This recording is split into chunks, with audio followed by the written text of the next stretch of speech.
Welcome to the Cycle Coach Show. Empowering conversations on menstrual cycle coaching. We're your hosts, Claire Baker and Lauren Olivia Hughes.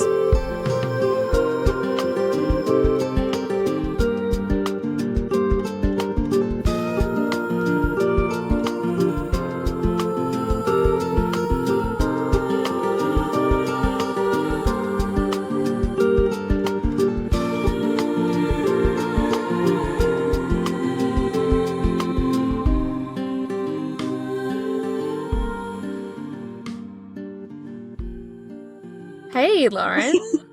Hello. It's so good to be back here, just the two of us. I know. It feels like a full circle moment. We're back to where we started, except on different sides of the globe. Yeah, started in your living room in Oxford, and now I'm back in Scotland, and you're in Guatemala. Yeah, it's wild. It's wild. It's like 9:30 in the morning for me, so that means like, what, 4:30 in the afternoon for you? And here we are in our final episode of the first season of the Cycle Coach Show. And I'm looking forward to reflecting on the conversations that we've had and celebrating what we've created together. I'm curious, as always, whereabouts you are in your cycle today and how you're feeling. Yes, thank you. I'm cycle day 17. So noticing definitely that crossover from my inner summer towards my inner autumn. I find it always feels a little clunky. It's like one of my crossover days, cycle day 16 and 17. And typically coming out of that ovulatory season, I almost like lose track of my cycle because I'm like, oh, I just feel so incredible. I feel so myself. I feel very grounded and like confident and all these things.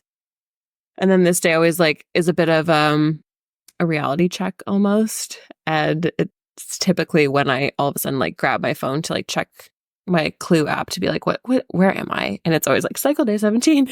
Cool, great. So yeah, just creating a lot of spaciousness today and spending a lot of time outside because we finally have like blue sky sunshine in Edinburgh. And so it was just like me laying in the park in the grass, putting my toes in the grass and being like, okay, what actually needs to happen today? What is the goal for the week? And kind of giving myself so much like spaciousness and grace for that in this like one singular moment. So yeah, that's where I am. Where are you in your cycle? I am on cycle day 9 today. And I am feeling pretty springy, actually. I have been for the past couple of days, made even more potent because I got sick while I was bleeding. Had just been traveling for like a month, and yeah, the stress of that, I think. And then arriving here in Guatemala, I like got sick pretty much immediately and was bleeding at the same time, which was sort of great because it really meant like I had to stop and really do nothing and just really be in the womb cave, which I was craving because the last few bleeds I've been pretty busy and haven't been able to fully rest. So yeah, on one hand it was annoying that I was unwell, and then on the other hand I was like, well, I'm just going to fully surrender and go into this then, immerse myself in it. And yeah, I really noticed just the difference in my inner spring when I do that, just how much more like buoyant and joyful I feel, because a really wobbly day for me is like cycle day 7. And this time it also fell on my birthday, which was like, I was like, oh, my birthday's going to be cycle day 7. That's going to be interesting. And honestly, it was just such a joyful day where I really did feel like, oh, I've rested. I feel good. So yeah, it's like double whammy with being sick and bleeding, but it's kind of exactly what I needed. So I'm feeling pretty alive today, pretty good. Yes, because when I saw you in Oxford, you were also bleeding, and I know you were hosting and very on. And so watching you kind of transition through all the different homes you were in and traveling, I was just like, I know I'd be like quite like fried or touched out and just being like, okay, I need space. So it's almost like your body was like, hey, we're going to be sick. We're just like shutting it down. And then, yeah, it's kind of sometimes a bit of a treat to be ill when you're bleeding, because then you can just like fully surrender to that need to nap all day. Yeah, definitely. Yeah. So I'm good, and I'm really like, it's a full moon today as we're recording this. It's also, I think, is it a partial eclipse today? And we're also approaching the equinox. So there's a lot of like interesting energy happening in the cosmos, which, yeah, I feel really excited to talk more about the equinox on this episode and how we can use this time of year to really support us, because I just love this time of year. I mean, not only is it my birthday, but also there's just something about this balance of light and dark. And I mean that energetically and also very literally. Like, there's something about the balance of having the same amount of hours of light and day that I find so deeply pleasing and nourishing, actually. So I'm really excited to talk more about this and how this can like intersect with our experience of our menstrual cycle, and just chat about the things that we really loved, about the conversations that we've had, and celebrate this first season. So where shall we begin? Maybe let's start on a celebratory note, and maybe let's go into like some of our highlights and our favorite pieces or takeaways from the conversations we had, because I know you and I are eternal learners and students, and I just felt like coming away from these conversations with women that are quite familiar to us, or some of them are at least, it was still really nice to see them in their element and to kind of listen back to them later when they were published, because I wanted to be like a listener.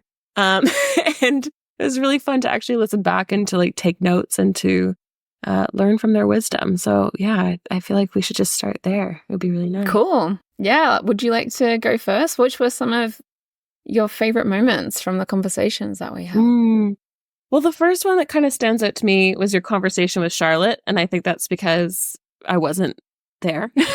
So listening to it was like, I listened to it in the full chunk. We broke it into 2 parts. So I listened to it as like a 2-hour podcast. I think I had like my lunch, and then I was just like coloring and listening and taking notes, because I wanted to be able to record some introductions for both. And yeah, I really enjoyed her comment on motherhood and just like the softness of the business she's built, because it just felt like a really beautiful affirmation of what I'm trying to develop within my own business.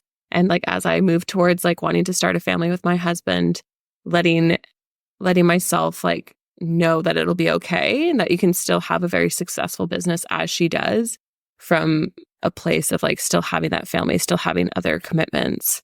And I mean, I see it in her stories every day, but it was just really nice to hear her speak about that. And then also just the quote that she said about allowing social media to be like your overflow of creativity. It's just like, oh, yes.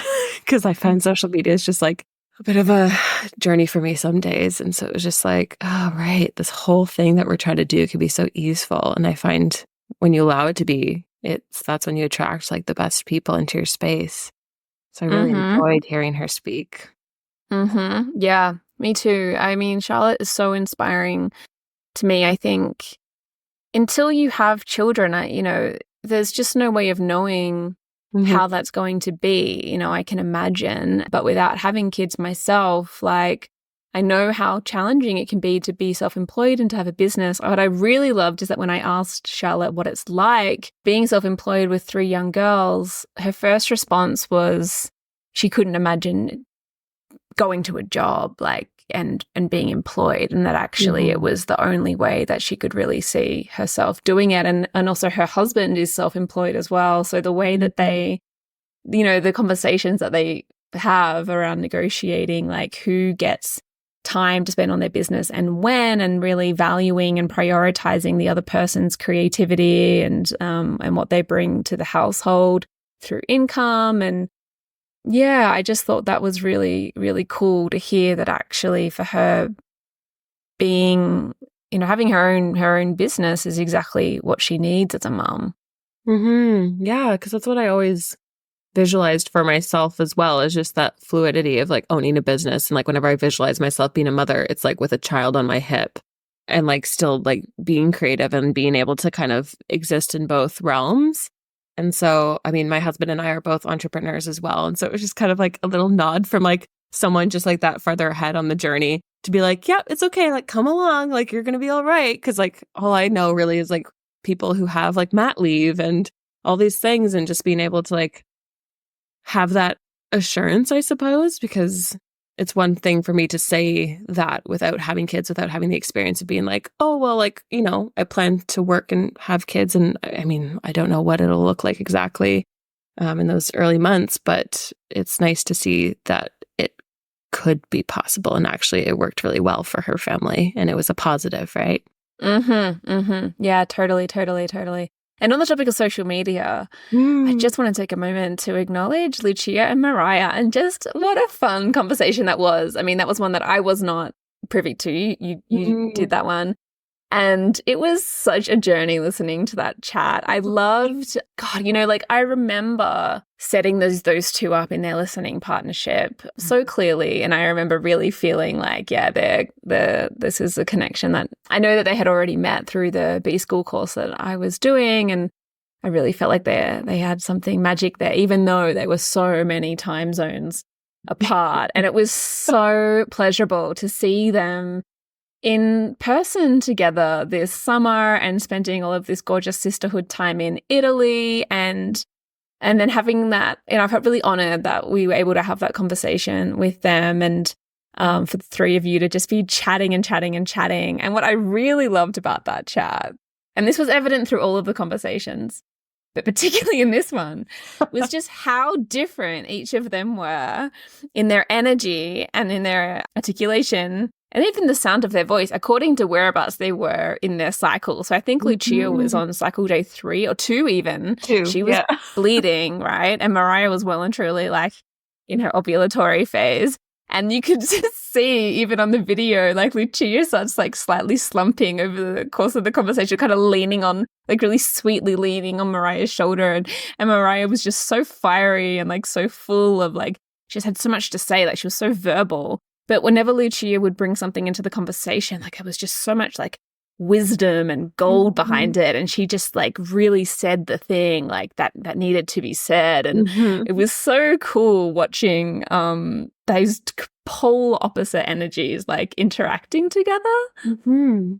Yes. And like you said, I've seen this across like all the conversations. And it's quite funny, like as two women, you and I, in this like menstrual cycle world, I feel like I'd be used to it, but maybe it's because like I've never really interviewed people in this context and been like, what cycle day are you on? That it was so obvious just like across the board, like what different energies were. Or I think of like Nat Dodette and like how like fiery and pointed she was because she was like in her luteal phase and just like didn't care. And it was just like, it's like, yeah. But the Lucia and Mariah were the two like opposite poles. And it was just like the picture of cycle awareness between the two of them. It was really wonderful.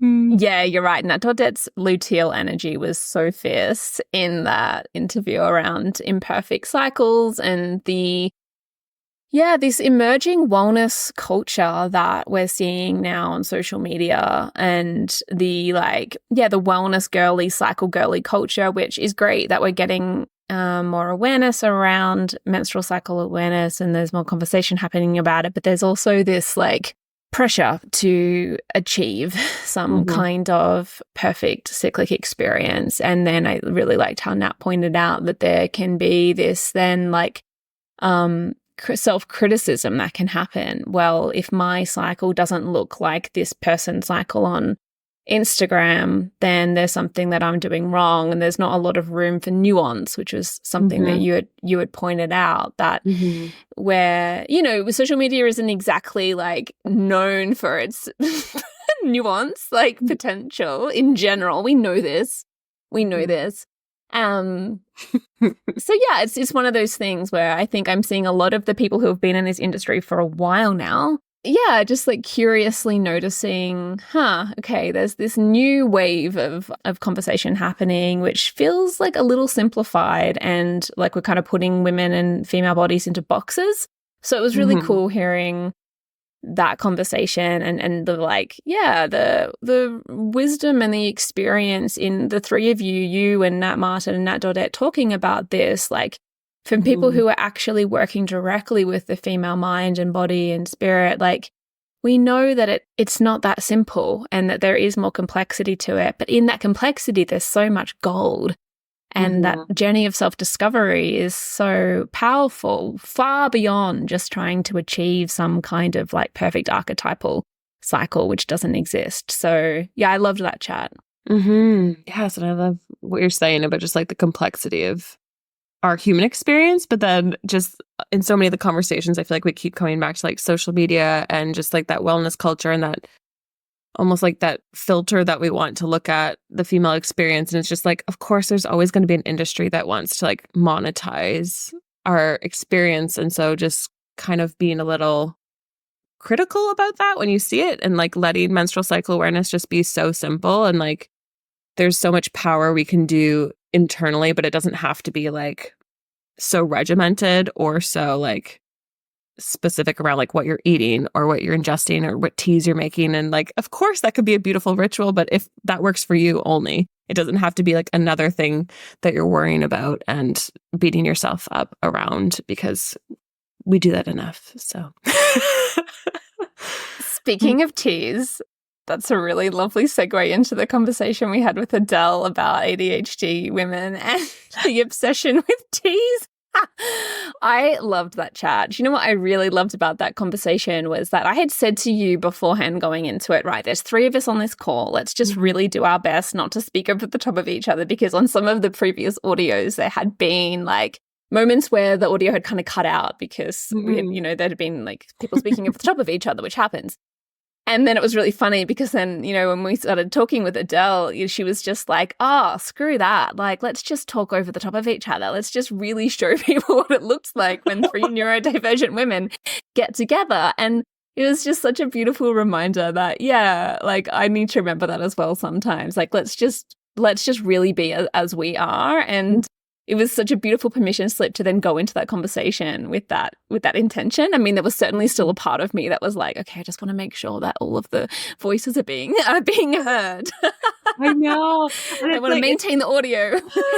I was doing the same. I was like busy, like fidgeting with a pen, and I was like, just listen. We're listening. We have our and so it's like, it's one thing to be like, okay, let's unmask. But I think I'd be so curious one day for like the 3 of us to be in a room, because I think that would be like the true unmasking of like, I love being around ADHD people when you can just like, we were walking the other day and we were walking by a group of women. He's like, women are so loud. Like, they're just so loud. I'm like, it's because they're all talking. And he's like, how do you guys listen? I'm like, I don't need to, like, I can still talk and listen. It's just that we know where you're going. So we can like jump in and out and like affirm each other before we're even at the full point. It's okay.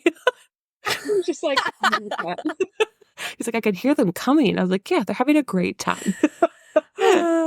So great. Yeah, so great. So great. You're right. There is something, about being in person as well. And it was great, the episodes that we were able to record together. And, I look forward to doing more of those again soon. Yeah. So they've definitely been some of my highlights. And it's been really, honestly, like humbling and exciting, and it's given me a lot of really warm feelings just hearing the experiences of people who I've known, a long time, people who were originally clients of mine, women who then came on to train at the school and then have gone on to have successes beyond myself, like it's really extraordinary to hear, like, particularly like talking about social media or like growth and working with clients beyond capacity that I've worked with clients. Like, it's really extraordinary to just see a journey that someone has been on, someone who's been in my world, and to just sit back and be like, wow, this is such a cool modality, and this is such a cool industry, and this is such a genuinely supportive community of people who care deeply about this work and who really care deeply about supporting each other. Yeah, it was really special for me to listen back to the episodes and to take time to celebrate each of the people that we've spoken to. And there's so many more conversations I look forward to having, but I'm really proud of this first season. Yeah, no, me as well. And it's just, we've talked about how the guests that we've had that came through Cycle Coach School, like that was just 2020. Like they were all from the 2020 class, which was just a weird coincidence. And so it's just like, reminding me so much that it's like literally the tip of the iceberg of like the students we've had come through. I mean, even this year, I know registration's closed, but like we have people from like 14 different countries. And so remembering like the global span, the like age span, just everything.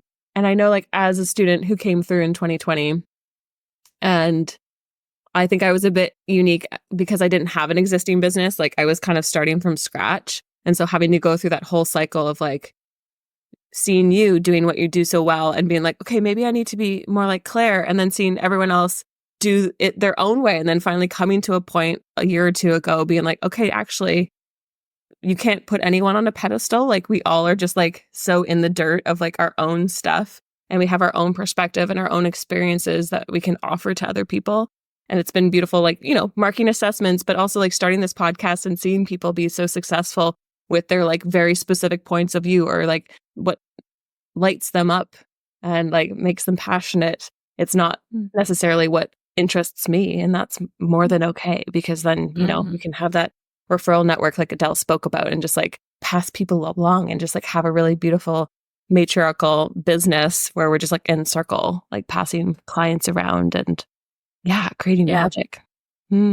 Yeah. I look forward to seeing what happens over these next few years. There was a number of reflections in the conversations just about how much growth we've seen just in the last few years. And, you know, as we've said, it's tricky with social media right now because there does seem to be this like, pressure, like we said, to get your cycle to a certain place or some kind of like self-criticism around, well, if my cycle doesn't look like this and there's something I'm doing wrong and there's this supplement I need to take and this thing I should be doing and all this huge list of self-care things that we have to do, which has its shadow side. But I want to celebrate the fact that those conversations are happening means that there really is people are paying more attention and that's a really good thing, it's a really, really good thing actually.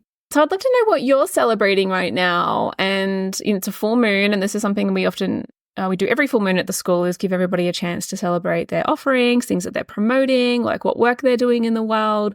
So I'd love to know what's next for you in this next season of life. Yeah, I'm actually mid-launch right now, which is always a scary season for me.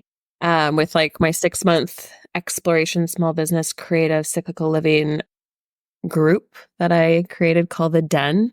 So we're starting at the beginning of October, and that opened up last week. And so I already have a few really beautiful women into the space. And it's always interesting because the first couple that came in were actually like repeat clients of mine. And I just find with like coaching, I want my clients to like graduate from me and to move on, but it's just really reassuring to see them actually come back and be like, no, I want to be in your space. I'm like, okay, good. Like I am doing like something that like resonates through people, because it can feel a bit one-sided at times if you are like doing it virtually like I am. Like you don't see that person day to day. You don't actually necessarily see the ripples of the work that you do. Like, because I think sometimes it takes 3, 6 months, a year, 2 years, whatever.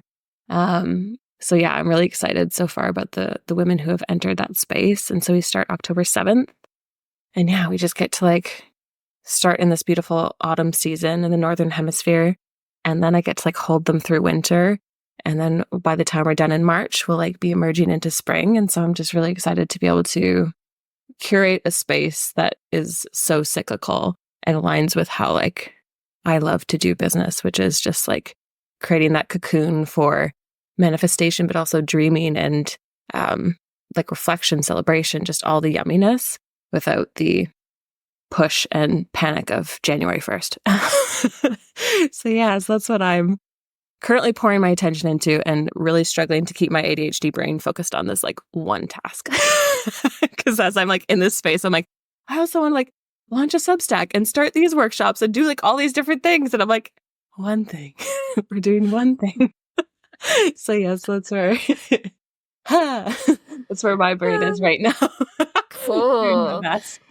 Yeah. So if anyone listening who would love like a yummy supportive guide over the next 6 months, taking you through the equinox to equinox, Lauren is definitely your gal. So if you're a creative-minded individual who loves cyclic living and having chats with like-minded women, then this is definitely your place to go for some more magic throughout this next. Yeah, God, I just love this time of year. I love like leaning from one, like being in this position of the equinox, and then like if we're in the northern hemisphere, this descent into the darker months, and then knowing that, like as you say, when in 6 months' time we'll be coming out the other side, and for those in the southern hemisphere, really now leaning into this is the lighter half of the year and moving into that blossoming like summer energy, and then in 6 months back into the cocoon we go. It's I find the solstices so big. The energy is so big that sometimes it can actually feel quite overwhelming. Whereas there's something about the equinoxes that I think really lends itself to like planning and organizing and getting our house in order and really feeling into the momentum that these transition times in the year offer. So if you're looking for a space to go and be held while you do all of that beautiful work, then the Den is your place to go. And we'll add the links in the show notes for that. Thank you. And that's actually quite interesting.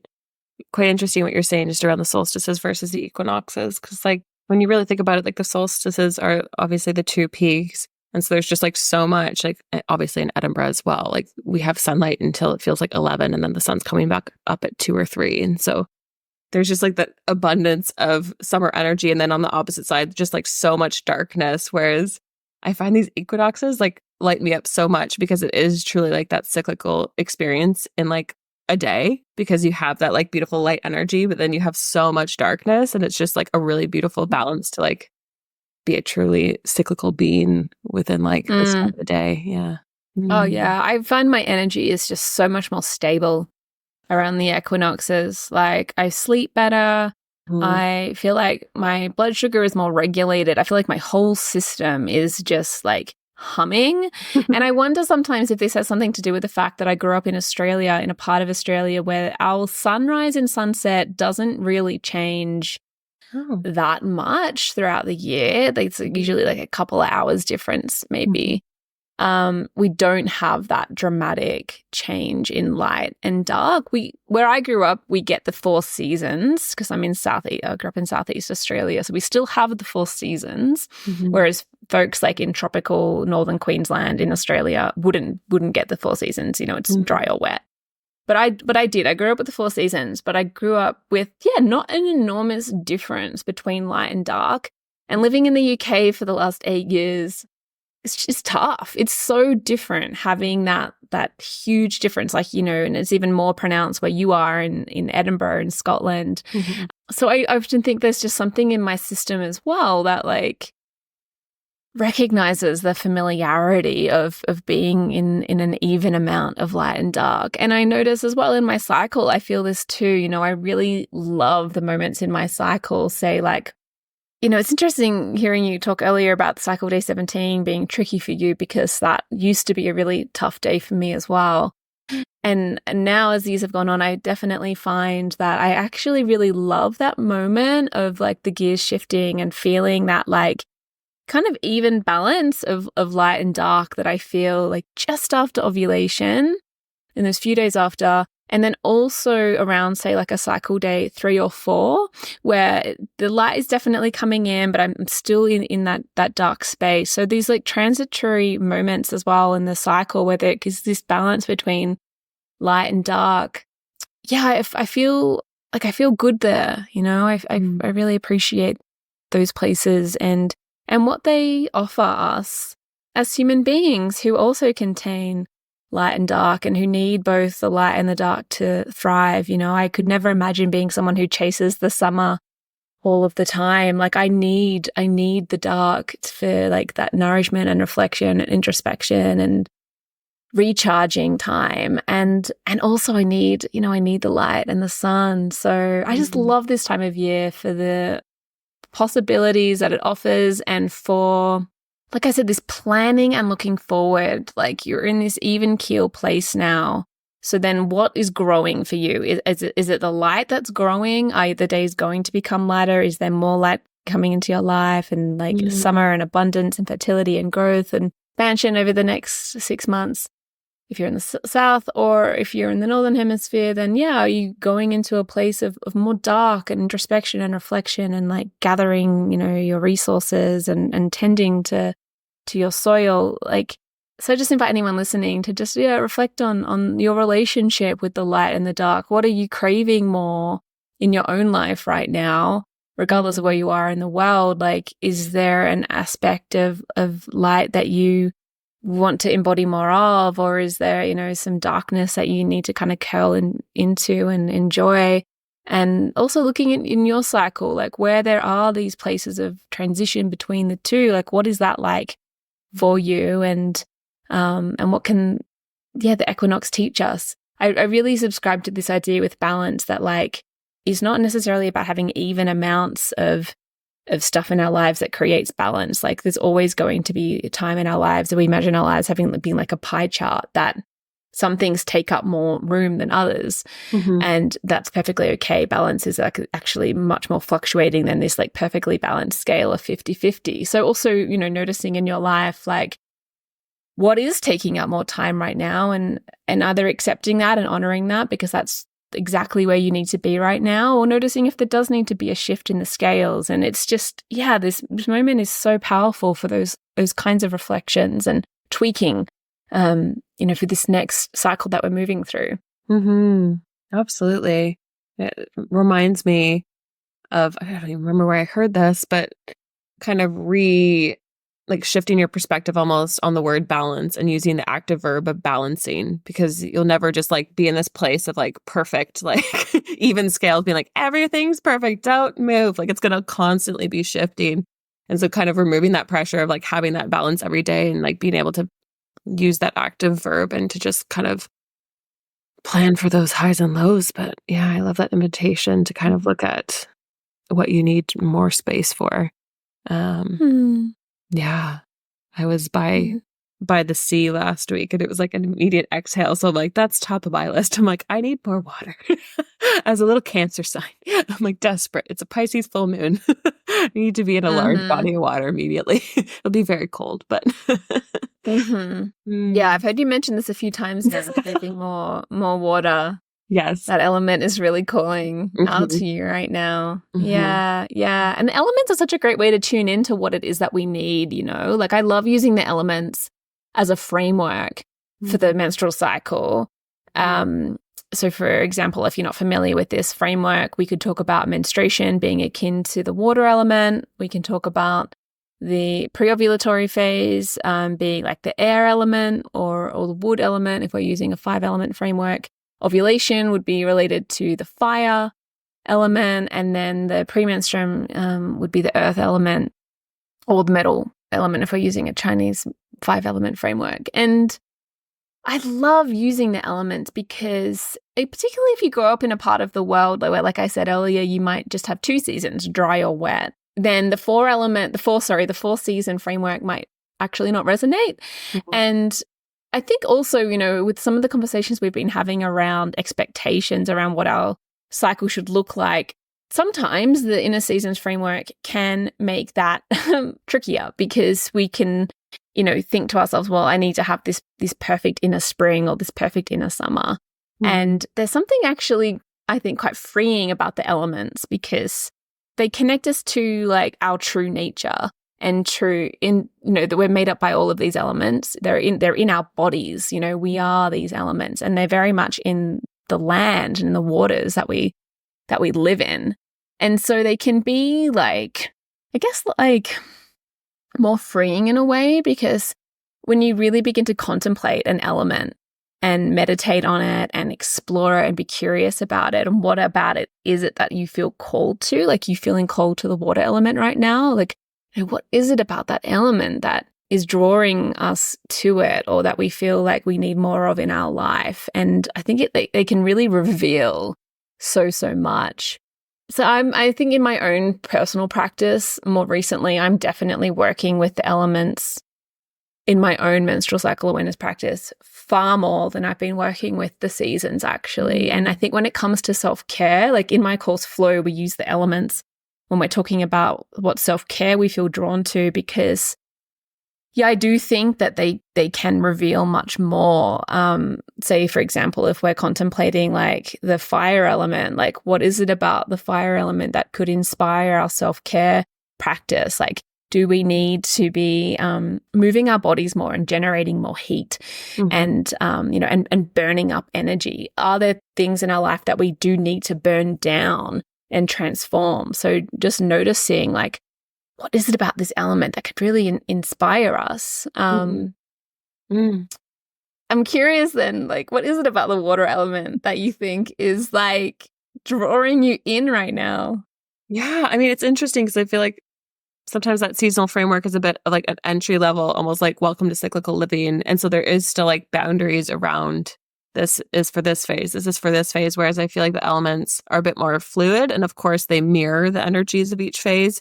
But you can like play with fire in every phase. You can play with water in every phase. And so it's a bit more intuitive and embodied, I would say. And for me, the last few times I've just been in water, it always just feels like quite like home to me. I literally have a print of like a mermaid behind me. So I think I might have been a mermaid in a previous life. But just like being near the ocean, being near a lake, it's like an instant exhale. And then it just reminds me of like how small and insignificant I am. And like when I was in Portobello, which is like just the coastal little town in Edinburgh last week, it was just like all of a sudden I literally said on the beach out loud, I was like, nothing matters. Like literally nothing matters. Like anything I was worried about, it's just gone. And it's interesting even just thinking about my relationship with water, because sometimes it's, being in a sauna and just like feeling the air, like the moisture in the air. Or it's like floating in a really beautiful lake like we swam in Oxford, and it was just like sunny and warm and just like, you feel like the tension in your muscles, and it's just like feels really physical. And then here in Scotland, it's a bit more of like a shock to the system because it's the North Sea. It's very cold. And so I find that just kind of like snaps me out of my head because I can be quite caught in my thoughts sometimes. So it just like immediately brings me back to my physical body. And I just feel like I need a bit of all of the above, of feeling insignificant and feeling it in the best way. It's like when you look at the stars in the sky and you're like, it doesn't matter what I do. I could literally do anything and nobody actually cares in the best way. So I think I just need a bit of that cleansing energy, a little bit of that like physical exercise moment, a bit of a slap in the face from Mother Nature in the fact that it's going to be really cold. But yeah, just I'm feeling very called to it. I'm just going to have to do it. I'm just going to into the North Sea. Think of me from your warm lake.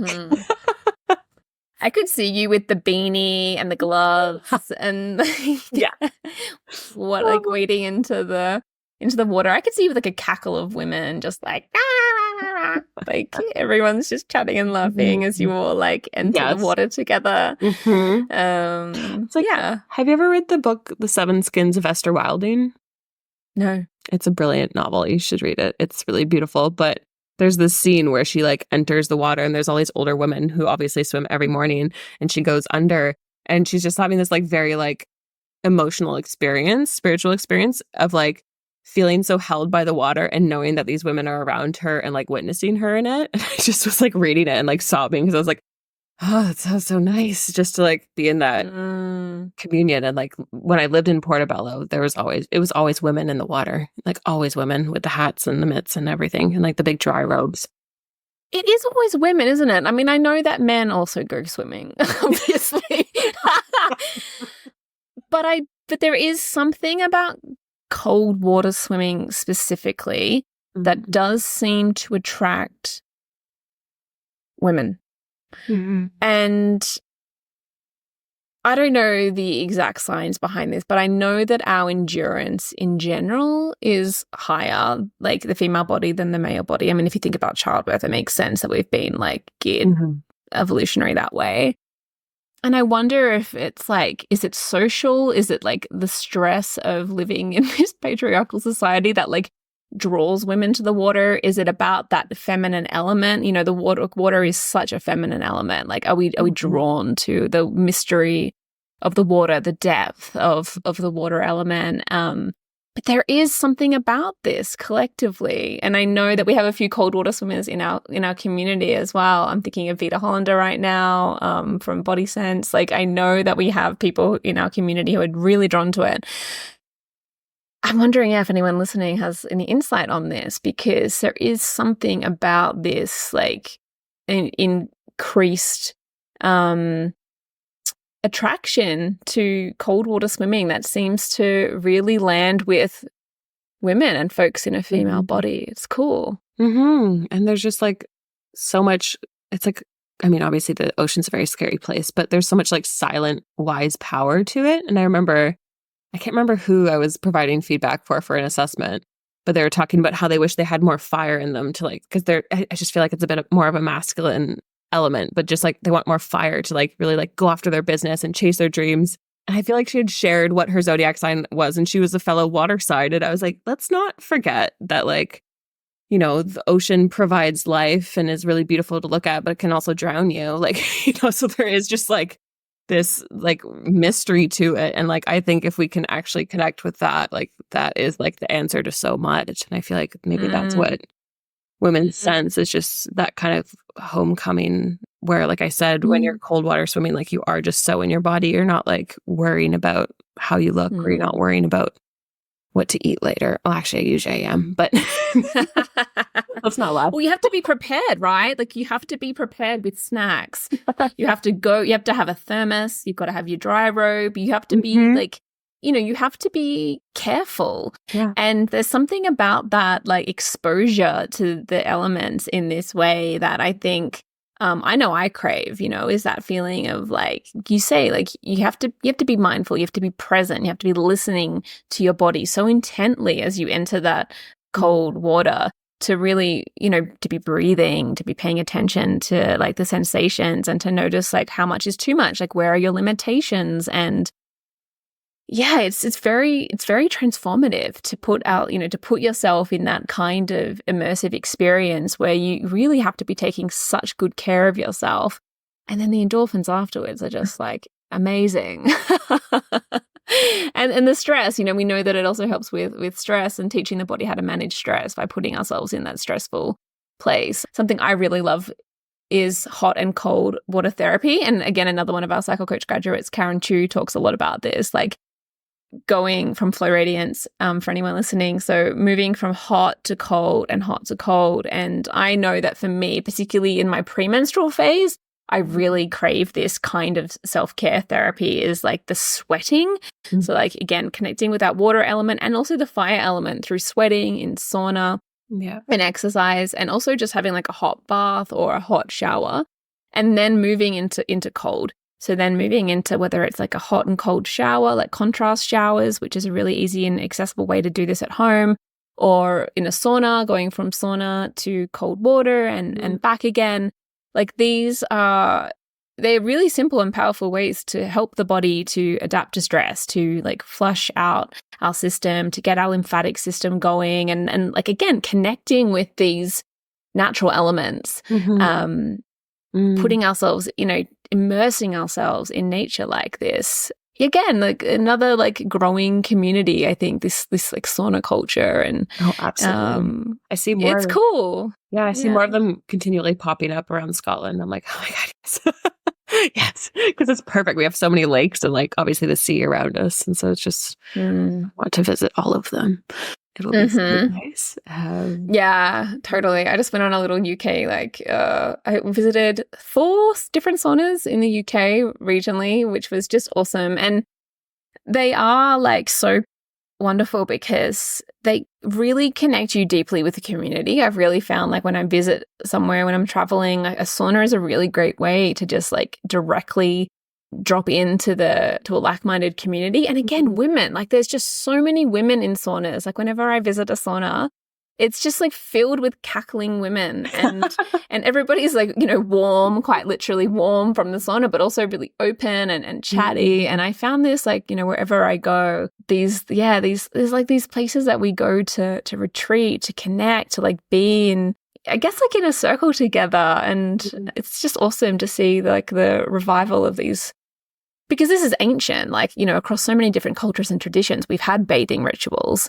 And, you know, and we've had these rituals where we go to like these almost like cathartic places to share together, to wash, to bathe, to sweat. Like we see this across the world. Here in Guatemala right now, I went to a Temazcal recently, which is like the sauna here. Like this is one of their ancient sauna traditions. And it was so cool. It was like this sauna that you climbed up into and I climbed up a ladder up into it, and it was really dark, which is very different to the saunas, you know, that you see modern like saunas now, where there's these beautiful glass windows where you can look out of lake or a river or something beautiful. This was like, it was very dark. It was candle lit, but it was so cathartic. And there is something very, you know, primal about these spaces where we go to be with each other and to have these cathartic experiences, sweat lodges. Like, yeah, it's something I'm really interested in and would love to really continue to explore more. I have this idea for a blog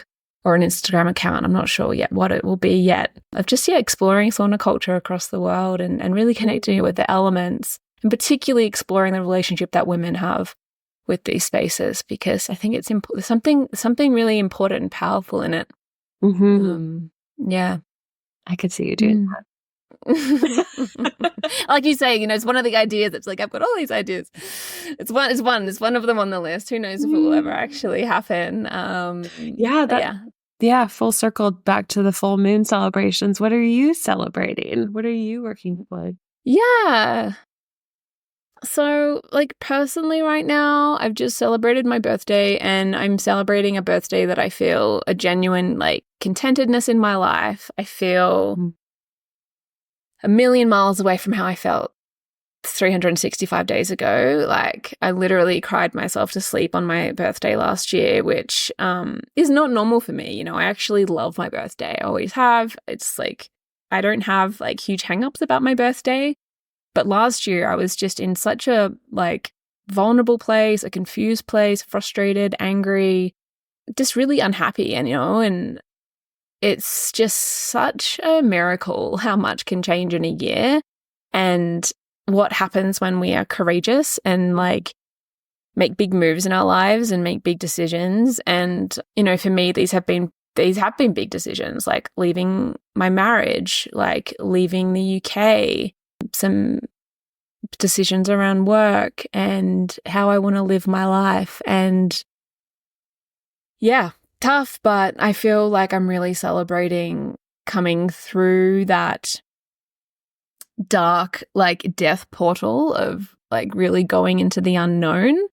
And I'm so grateful to menstrual cycle awareness for like schooling me in this, you know, and like schooling me in the depths of what happens like when you go into that surrender and go into that space, that crone energy, that water energy, that like the mystery of just like really not knowing, you know. And it takes so much courage to say like, all right, like this isn't working, you know. It's like that autumnal wisdom comes in and it's like, this isn't working, you know. We get that feedback. It's like, this is not working. And I don't know what's on the other side of this, but something has to change. And yeah, I've really come out of that now, and I really feel myself more in a spring or even like moving into a summer of my life again. So really celebrating that, because far out, man, that was really rough. And I think like when you're in that dark place, you don't actually, you know that the spring's going to come, but like you don't know when it's going to come, and it can feel like it just goes on for a really long time. So I'm just, really celebrating feeling like my feet are well and truly on the earth. I did a tarot spread for my birthday last night, and I pulled the 10. Oh, it's a different deck. It doesn't use the typical. It's the 10 of Wands. So what is that? It's the 10 of Wands. 10 of Cups? Anyway, it was just like stability and Pentacles must be. It's the 10 of Pentacles, but it's... Anyway, let's just call it the 10 of something. And it was like... The 10 cards are always just like celebration. You're here. Exactly. You've arrived. Celebration. Exactly. Exactly. Yeah. It was like that, like, not necessarily the end of the journey, but certainly like a real milestone of like, yeah, you're here, and recognition and appreciating this moment of life. And I really feel that, like, such deep contentment in my bones right now. And that then lends itself to feeling more creative again and feeling like, okay, cool, like maybe I can create something new. And so I'm really celebrating this podcast because this is something that we've been talking about doing for a really long time. And I'm really glad that we've done it and we've had the energy to do it. And I'm really proud of what we've created. I'm really celebrating my Substack is kind of my other creative place right now. So Cycle Coach School has really been my focus now for a good 5 years. And I've missed having my own space to share more of my own personal insights or personal stuff beyond coaching other training other facilitators. And so, yeah, Substack is somewhere that I've really enjoyed playing with over these last months, and I'm looking forward to doing more of that.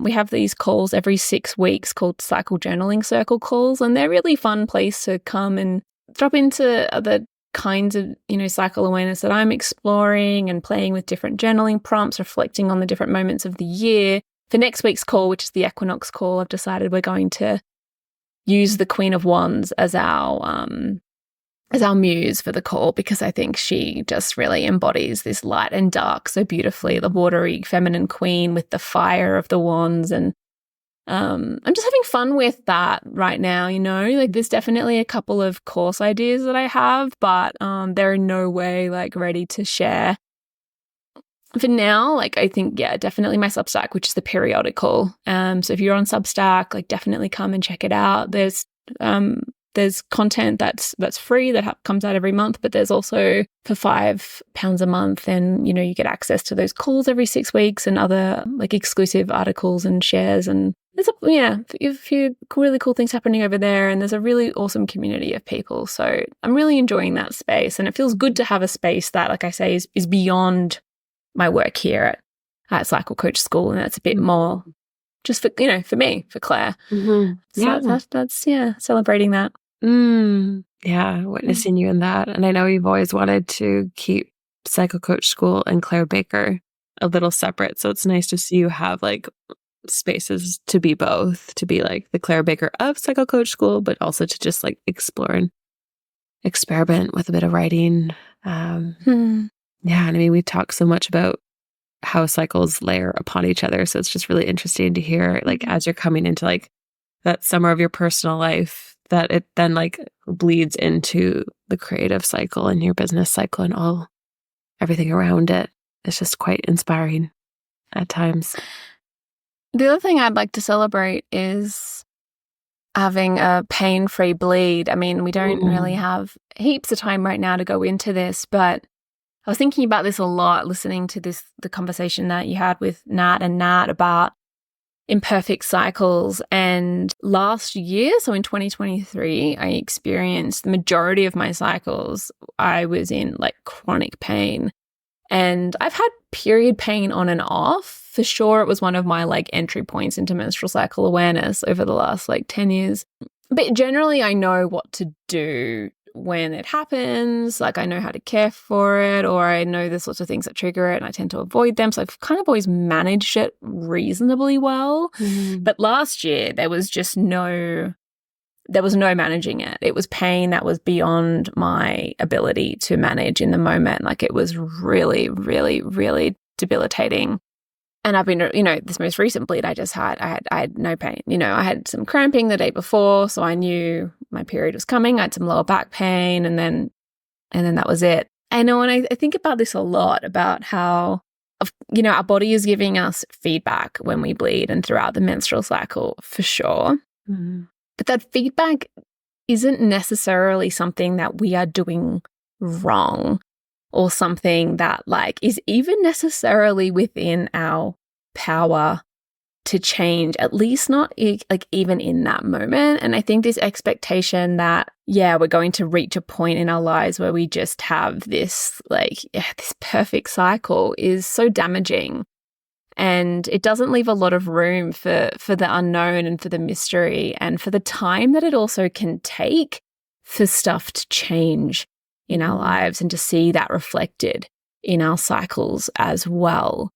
Yeah, I've been contemplating this idea of like the mythic body recently as well, and our connection as human beings to the mystery and to forces, beyond the rational. And it can take really deep listening, to listen to what's happening, and also a lot of trust. And sometimes we don't know, why we're experiencing something in our bodies that we're experiencing. And sometimes it really can take time and a lot of exploration and a lot of grace to just be with what is actually happening and to accept that. And I think that's the place that I really needed to get to, was like, I really just need to accept that this is my current experience. At the same time, I also went and saw like my, OBGYN, and I had scans, and I had, everything checked out, because I know as a cycle coach that that's exactly what I need to be doing when I'm experiencing such debilitating pain. I need to make all the necessary checks. So I did that. And then there's still an element of mystery of like, okay, like there's nothing like necessarily like wrong here physically. So let's just really be with what's here. And yeah, I'm really grateful to be on the other side of that. And to know that this isn't the final destination either, that pain could return, or there could be another experience that my body is using to communicate with me.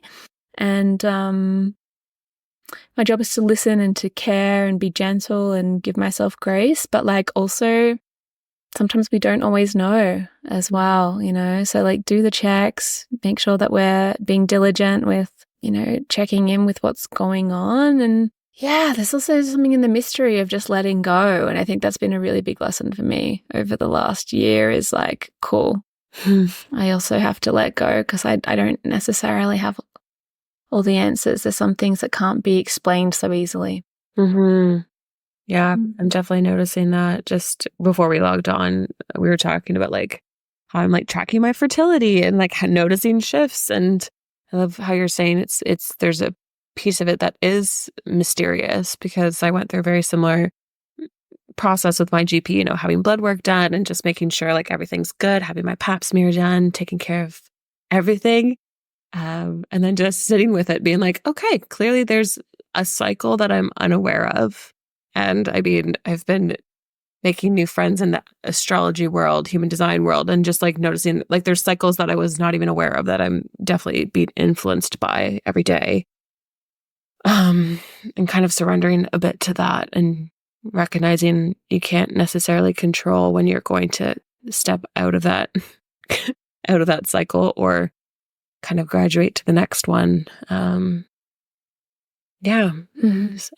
allowing menstrual cycle awareness to just be that curiosity, that source of comfort and self-care, but not necessarily the book of answers that sometimes I think some of us want. Yeah. Unfortunately, there's no end goal in life. Like you'll never have it all figured out, is what I'm learning. And just allowing that to be. Yeah. Yeah. Beautiful. Yeah. Thanks for sharing. So let's begin to wrap this conversation up.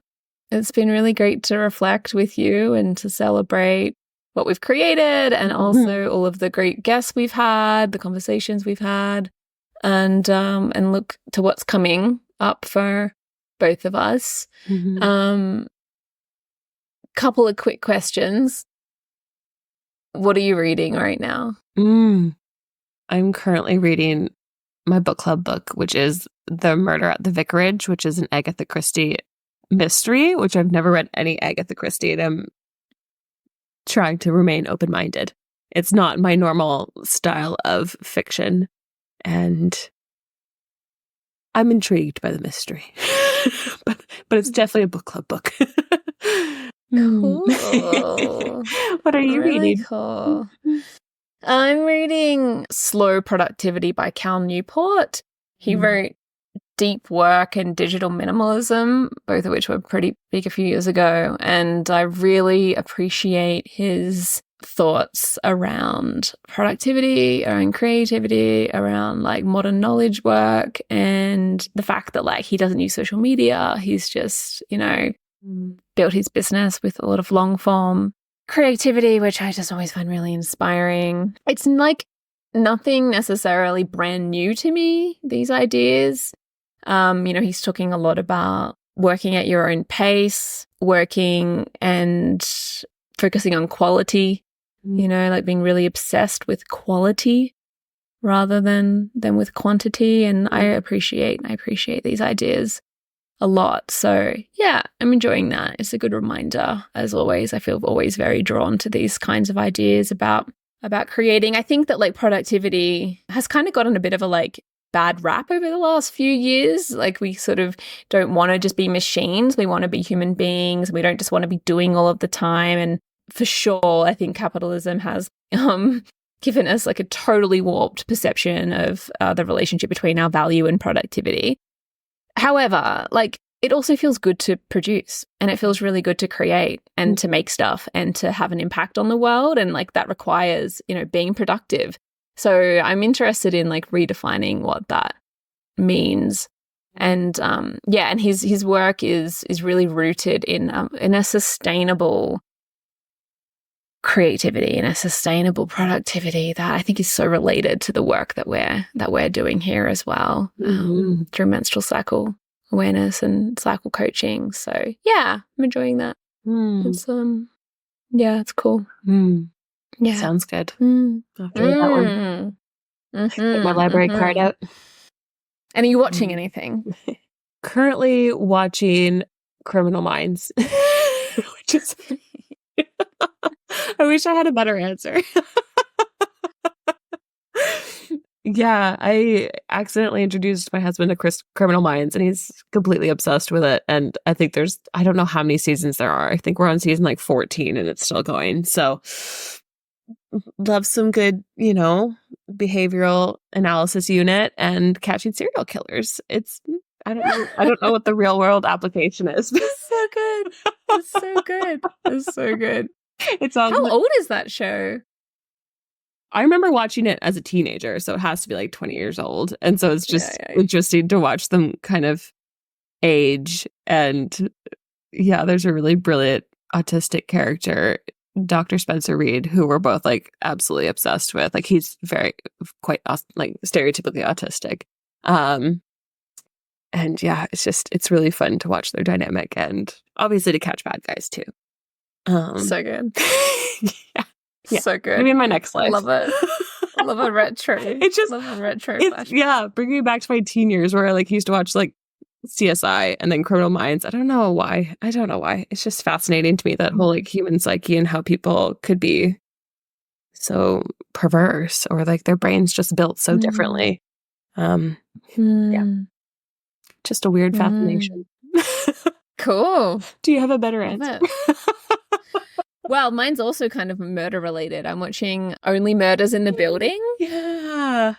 It's so OMG. cute. It is the best show. I'm super late to the party as always, but I have just fallen in love with these characters and with this show. It's fantastic. So I've just finished season 3 last night, and there's like, I think 3 episodes of season 4 currently available. So now I'm going to have to like not binge it and just watch it week by week as the episodes come out. But oh my God, it is so much fun and just great. I've been singing the songs all morning. The 3rd season has like a musical element, but yeah, dark is, in its own kind of weird, twisted, like true crime way. But just like Steve Martin and Martin Short and like Selena Gomez, they're just so good together. It's just magic.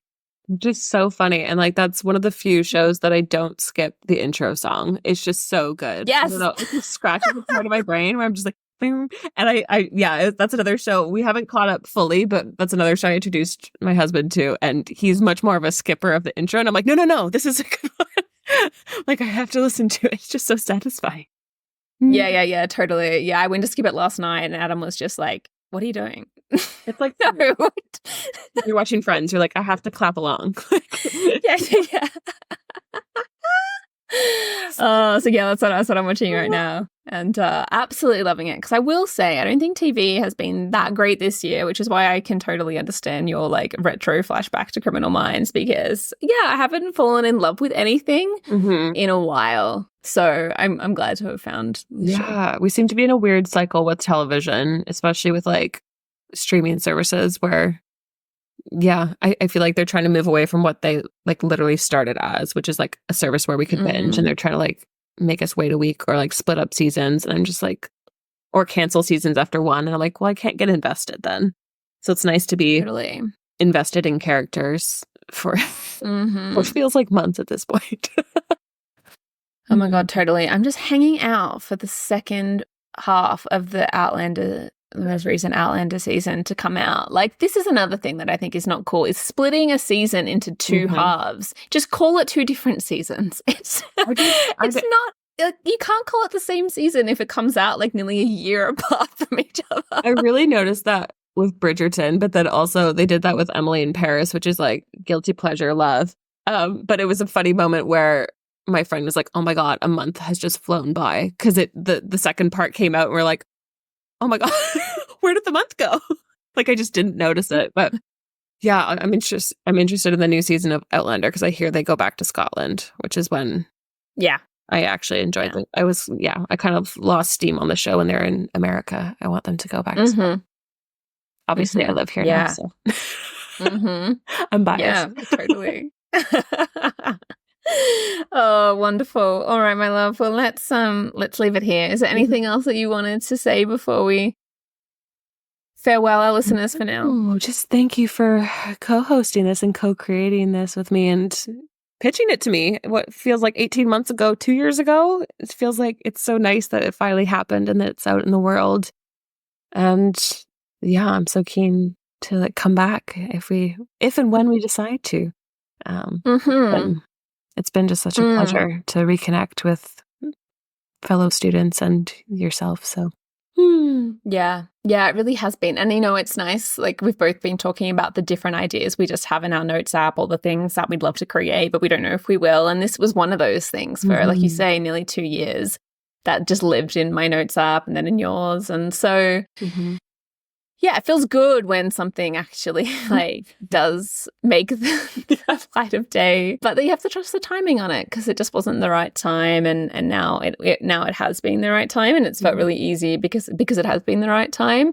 And there's always a really good reminder, I think, is that like there's always going to be, as a creative individual, like you're always going to have a notes app filled with ideas, and sometimes it's frustrating when things don't happen, but there's mystery in that as well. So I'm just celebrating the perfection of this moment, and really gratitude to everyone who's listened and shared your feedback. And we have lots of really nice 5-star reviews, so thank you for those. And look forward to season 2 when that time will come. So thanks for listening. Keep sharing, and if you've got great ideas for our next season, or people that we need to talk to on the topic of menstrual cycle coaching, or anything adjacent in this realm, please let us know. And hopefully we'll come and see you in some of our upcoming creations as well over the next 6 months. So big love.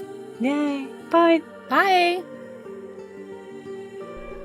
Thanks for listening to this episode of The Cycle Coach Show. If you loved what you heard, then please review, share, and subscribe to help us reach more cyclical listeners like you. You can find us on Instagram at Cycle Coach School or online at cyclecoachtraining.com.